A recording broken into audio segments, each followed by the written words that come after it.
Did you recently get suckered into buying a romantic aid that also doubles as a pump-action shotgun, only to blow your own dick off and find yourself in a situation where you don't know if you can sue the manufacturer of that penis pump-action shotgun simply because technically he didn't force you to buy it? Hi, I'm attorney Barry M. Larker, and I specialize in cases like these. So if your dong looks like it belongs to a former one-term, twice permanently impeached president who's going to go to jail for violating the Espionage Act, call me at 1-888-LARK-LAW. I never get tired of fighting for you or your mangled dong after you hump a shotgun. Live from somewhere you're not, it's KPBC News with your lead anchor, Anchor Cat. Greetings, I'm Anchor Cat, and these are the stories our faceless corporate ownership says you're allowed to know about. In our top story, we head to Texas, where in the Lone Star State, a 12-year-old boy was recently charged with murder in the shooting death of an employee at a Sonic fast food location. During a press conference addressing the shooting, State Representative Tom Tompleson lamented the fact that the Sonic employee wasn't armed, so they couldn't neutralize the 12-year-old assailant before they were attacked. Reporter Stu Magoo was at Tomplison's press conference.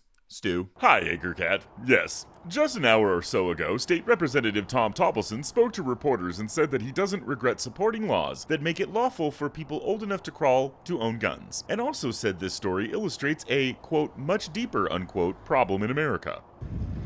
First of all, madam, to answer your question, no, I don't regret supporting anybody's Second Amendment rights. If you're an American, you have a Second Amendment right to defend yourself. I don't care whether you're a violent psychopath or an undeveloped fetus, okay? In fact, what are we really saying? That fetuses don't have a right to bear arms because they don't have fully developed arms? And irregardless, meaning regardless of who hears this, here's the simple truth. We Republicans wanted to open schools during COVID for one simple fact. Students belong in the classrooms being shot at, not doing the shooting. Reaction to Topplison's comments has been what one might expect, with Democrats condemning them, while Texas Governor Greg Abbott says he's considering putting Toppleson in charge of the state's education department and the team of half-drunk monkeys that write their school's curriculum. From here in Texas, I'm Stu Magoo. Thanks, Stu. In our next story, we're going to take you out to the nation's capital, where Republican Congresswoman Marjorie Taylor Greene just held a press conference and made what she called two, quote, major announcements. Skip Tumalou covered the presser for us and has the skinny. Skip. Anchor Cat, just before lunch, Representative Greene strode out here confidently, farted at us aggressively, and then made these major announcements as she called them. The first announcement she made was that she and Representatives James Comer and Jim Jordan have met privately with Rudy Giuliani and rat-faced scarecrow Sidney Powell in the last week, and now they believe they have found or fabricated all the evidence they need to prove that Benghazi was a false flag operation to distract the country from Joe Biden getting $16 trillion from George Soros and Barack Obama to hide the plans to the Death Star in R2-D2's memory banks, or something to that effect. To be honest with you, the third time she called all of us in the press the enemies of the people and globalist anti-Trump shills, I kinda tuned her out because it was just sounding like rapid-fire farts at that point. No one could blame you, Skip. She spews so much verbal diarrhea, I'm surprised no one's chucked her into a vat of Pepto-Bismol to shut her up. What was her other major announcement though, Skip? Quite interestingly, Ms. Greene's second announcement was also about accusations of crimes being committed. This time, she said believes deeply in the chunk of burnt spam that the doctors call her heart, that Representative Alexandria Ocasio-Cortez had a house dropped on Representative Greene's sister because Ocasio-Cortez was trying to steal her sister's bright red slippers. She provided no evidence to support her claims, but said that former President Trump will make it his first priority once he is, in her words, quote, rightly back on his presidential throne. From the nation's capital, I'm Skip Tumalou. Back to you, AC. Thanks very much, Skip. Let's check in with our tech reporter, Rick Stetson. Rick, what's shaking out in Swillycorn Valley right now? Anchor Cat. Today, Slacktivision announced that they are deep in development of a new game. It's starring Senator Josh Hawley. Aren't they afraid that his political views might alienate a large swath of potential customers? Well, they think the game concept itself might actually entice progressives to buy and play the game, since the whole challenge of the game itself is to see if you can make Josh's wife come harder than he ever has. If he ever has. Well, that doesn't sound all that hard to do, really.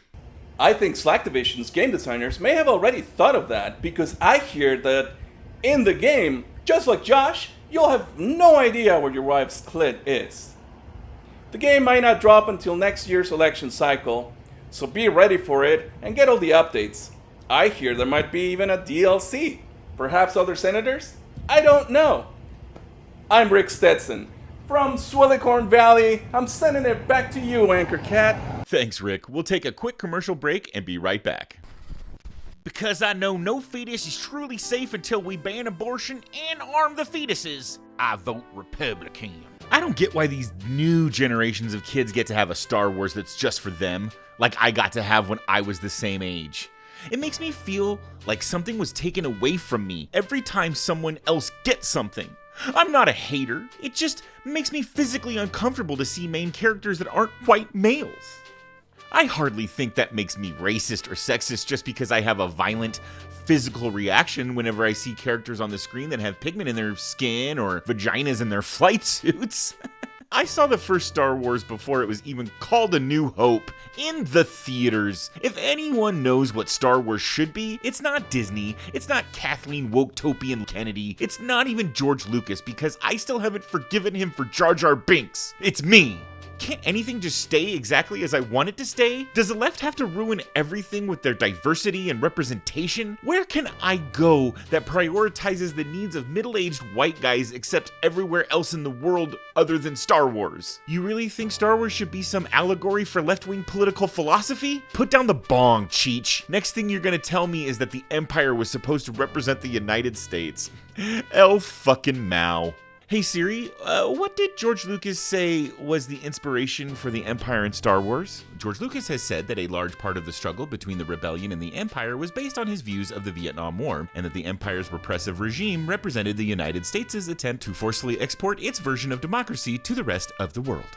Whatever. Lucas is a NorCal Hollyweird lib anyway. Who knew he was too stupid to know what his own movie was about? Where was I? Oh right. I'm not a bully. I'm not a bigot. I just think Star Wars is at its best when it's just aliens and white dudes. Not that I mind chicks in Star Wars. Princess Leia was pretty cool in that slave girl outfit. By the way, feminazi rhetoric has no place in Star Wars. Back in my day, George Lucas gave us a strong, take no bullshit, will rescue her own damn self female freedom fighter. He didn't force some feminist crap on us like Fashleen Kennedy. And I bet one day, I find a woman who will agree with me as soon as I find one that isn't so intimidated by my charm, charisma, and intelligence. Get a clue, millennials. Sure, I've spent 12 hours a day for the last 7 years of my life bitching and complaining about the same thing incessantly in every corner of the internet that hasn't banned me yet. That doesn't mean I'm obsessed, though. If that makes me obsessed, I guess sending 1,600 angry tweets to Kathleen Kennedy and dressing up as a UPS driver to deliver a box of my turds to her office makes me a stalker too, huh? Look, I'd love to stand here and chat all day, but I can't. If I don't get her dry cleaning back to her soon enough, Mom might change her Disney Plus password on me again. Welcome back. To the shock of anyone who doesn't get how American evangelical Christian politicians operate, Representative Lauren Boebert and her husband have announced that they are getting divorced. Boebert has routinely assailed marriage equality as an attack on the sanctity of marriage, while she has not made any public statements about what flashing your junk at kids at a bowling alley does to the institution. Details of the divorce settlement have leaked online. Boebert and her husband have agreed to share custody of their children, and have also agreed to set aside college funds for the grandchild their teenage son is expecting to arrive later this year. What's unclear is who will get custody of the brain cells they share, as there is a legal concern. Joining us now is KPBC legal analyst Larry McTerry to tell us what the legal concern is. Larry? That's right, Anchor Cat. Reportedly, there is already quite a custody battle in the shared brain cells that the Boeberts have. In court documents unsealed last week, we found out that both former half-term Alaskan Governor Sarah Palin and current horse-faced cave troll and domestic terrorist Marjorie Taylor Greene have also made legal claims to those very same brain cells. Oh, how so, Larry? Well, back in 2020, Sarah Palin loaned both Boebert and Greene half of her total brain cell count, expecting them to split them evenly, which they did. This left Palin with 4 total brain cells, of course. Now, in those court documents that were unsealed last week that I was telling you about, Palin claims that it's time for her to get those brain cells that she loaned out back because, most importantly, she wants to be able to count to 10 again while wearing closed-toed shoes. Fascinating stuff, Larry. Do keep us posted. Sure will, Anchor Cat. It's time again for the Entertainment Report with Gil Fishman. Gil, what's the latest over in Hollywood? Anchor Cat, with both the Writers Guild of America and the Screen Actors Guild going on strike for better wages in the streaming era, there's no telling when Hollywood executives will be able to start greenlighting new projects full of old ideas rebooted and regurgitated for the 50th time. Needless to say, that has some of them worried about the future of the entertainment industry. This weekend on the Hollywood Minute, we'll bring you highlights from several of my interviews with various studio bigwigs. Back to you, Anchor Cat. Thanks, Gil. Out in Florida, it's no big secret that Lilliputian fascist Ron DeSantis wants to make the move from the governor's mansion to the White House in 2024. However, some viewers might have noticed that his campaign is having a hard time connecting with average Americans, and he's coming off stiff and almost robotic. As it turns out, there's a good reason for that. Reporter Bert Thompson has the story for us. Bert? Thanks, Anchor Cat. I'm standing here outside the Florida University Robotics Lab. I just got done speaking to Dr. Benson Hornady. Dr. Hornady is the lead robotics engineer in charge of programming Governor DeSantis in a way that makes his rhetorical and behavioral algorithms help him appear more human. It's a tall order, Dr. Hornady told me, because it turns out he and his team have some experience with this sort of thing already. In 2015, we were the team that the Marco Rubio campaign hired to make him appear more human as well. Sadly, we were dealt a very crappy hand, and the Rubiotron 5000 never quite took to his programming. No matter how many times we'd lap his memory banks and put in new data, he'd always come off as stiff and stuck in a logical loop. We have found the similar challenges with Governor DeSantis, with the added pressure of trying to work in such a small robot's chassis. He's barely over 5 feet tall, which makes working on his servos and motors much more difficult. I'm confident, though, in my team's abilities. The doctor told me that he and his team have already gotten DeSantis a patch that will help his speeches sound more lifelike. However, he said finding all the Breitbart articles and KKK pamphlets to load into the Republican talking points was a bit of a challenge. We'll see during the upcoming primary if Dr. Hornady and his team's work will pay off. From the robotics lab here in the nation's floppy dong, this is Bert Thompson. Back to you, Anchor Cat, and we'll be right back after this word from our sponsors. This week, on a very special 2 times U equals we. The fuck have you been watching, bro? Dude, I'm so glad you asked. I've been dying to tell you about this new show. It's called Chingaderas, and it's just these dudes who sell random shit out of their garage. That sounds awesome. What kind of stuff do they sell? Like everything and anything. I've seen them sell their own used salt and pepper shakers with salt and pepper still in them. That's amazing, right? I'm always looking for previously used stuff at an affordable price from 2 dudes in a garage. The Chingaderas is perfect for you. Where can I see this?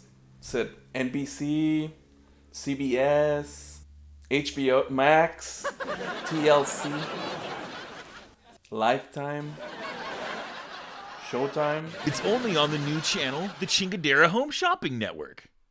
I'm gonna call my cable service provider. I'm making sure that I can watch Chingaderas today. Man, I love new Twitter. It is the greatest experience ever, paying $8 a month to have normal people block you. Thank you, Elon.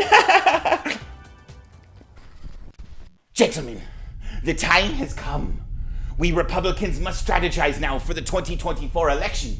And while you might think I'm crazy, I believe this is the year that we will finally retake California's electoral college votes.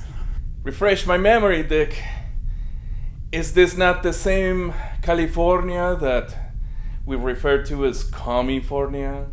Yep. And it's the same California we call a socialist hellhole and try to portray as a crime-infested apocalyptic nightmare? The very same California, yes. And you want us to help you figure out how we can get those people we insult every single chance we get to vote for our candidate? Yep. That sounds kind of impossible. Hurricane Chat. I did not think we'd be able to do this, but FEMA, California, ended up donating a shit ton of money.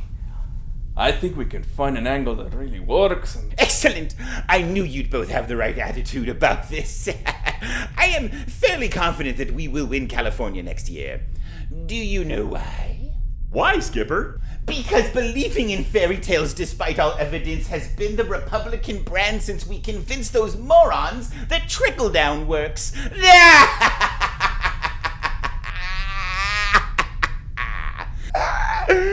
Those stupid assholes. It's so stupid, right? So, plain old-fashioned Republican delusion then? Oh, Bob, is there anything more uniquely American? Other than racism? No. So then there you have it, boys. There you have it.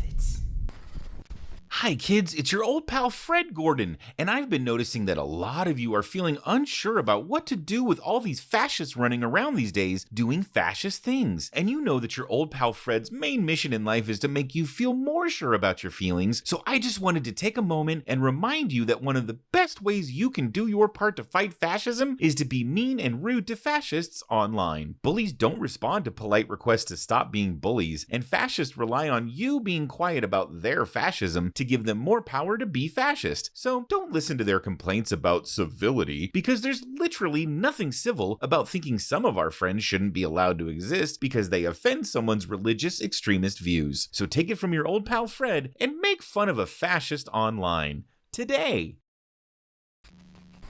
In our next story, right-wing commentator Ben Shapiro announced that every conservative should boycott Budweiser beer until the genitals of each of their spokesfrogs can be verified. In a related story, Shapiro announced the birth of a child his wife had with a man who can assumedly make her genitals lubricated enough for sexual intercourse. We'll have full team coverage of who we think is the father of Ben's new child in our 10 o'clock broadcast. Turning now to our insurrectionist fartbag beat, we spoke to legal analyst Cal Baconberger about a new lawsuit brought against Rudy Giuliani, alleging serious charges of sexual assault and abuse. Cal, thanks for coming on. No problem, but I honestly wish we didn't have to discuss anything like this. It is sad when a formerly revered public official turns into a pervy, drunken, fartacular traitor mess of a pig whore man, eh, Cal? I mean, yeah, but I just meant that I wish I didn't have to discuss anything remotely related to Rudy Giuliani having sex, because that means imagining what his genitals look like, in some fashion or another anyway, and for those of us who were working back when he was sleeping with his cousin, it's very triggering to have to talk about something involving Rudy's genital region again. It's just horrible, Anchor Cat. That's okay, Cal. I understand. I had a really yummy lunch today and would rather not puke it all back up right now. So we can just move on to sports with our own Homer McPartisan. Homer, how are the local boys doing today? Absolutely great. The best team in the league. Really? I just read in the paper that they were 0 for their last 632, Homer. Well, technically that might not be true according to the so-called league and the so-called official scorekeeper, but we all know about the bias against this team. Not just at the league level, but even the people officiating the games. So, if you take away the referees and the league bias, they're definitely undefeated and the best team, literally ever. Well, I never thought about it that way. I knew it wasn't just me. I just had this gut instinct, you know? Like, I knew I couldn't be the only one who was so turned on by the sight of my guns that they thought about boning one of theirs. This week on Ammunition, our 6-part interview with pioneering entrepreneur Johnny Gunboner, inventor of the Cock-Up, the world's first, but certainly not only, penis pump-action shotgun. They told me I'd be lucky to sell a dozen of our first model. Now I meet guys who tell me they're part of hunting clubs and each member has at least 3 of our guns. Of course, that kind of market capture makes you proud, but just thinking of all those patriots finding true sexual gratification is just the black powder in my blasting cap, you know what I mean? This weekend on Midnight Movie Mania, don't miss the 1923 Silent Era classic, Miguel's Magoo, the electro-terror-fying puppet master, starring Hugo Calor. Welcome back. This week, Carrie Lake lost yet another legal challenge to the election she lost almost 3 years ago. While some may be wondering if this means, finally, that she will concede, it would appear that Lake has already indicated she's not ready to give up yet. And according to our reporter on the scene in Arizona, Ms. Lake's reasoning is partially due to a special promotion being run in her state by a fast food company. Let's take you out there now and talk to our reporter Darren Barron about what he's found out. Darren? Yes, that's right, Anchor Cat. Apparently, here in Arizona, there's a fast food restaurant chain called Sippy's, and just last week they started a promotion that Lake's people are telling me she wants to take advantage of. A promotion? Really? Like a giveaway? Yes, that's right, Anchor Cat.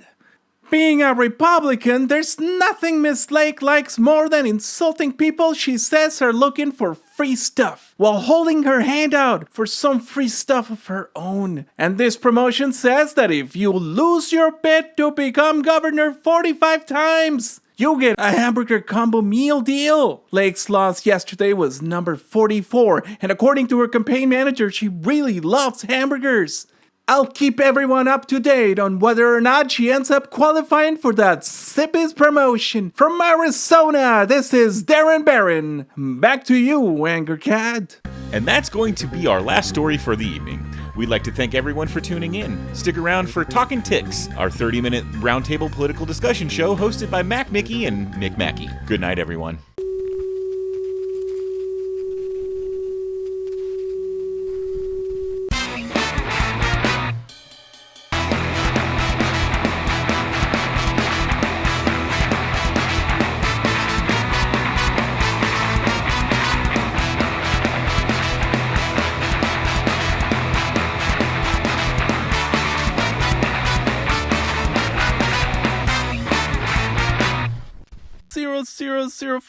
This is onion powder. It's about 1/8 of the bottle, which is pretty great. You're not gonna need more.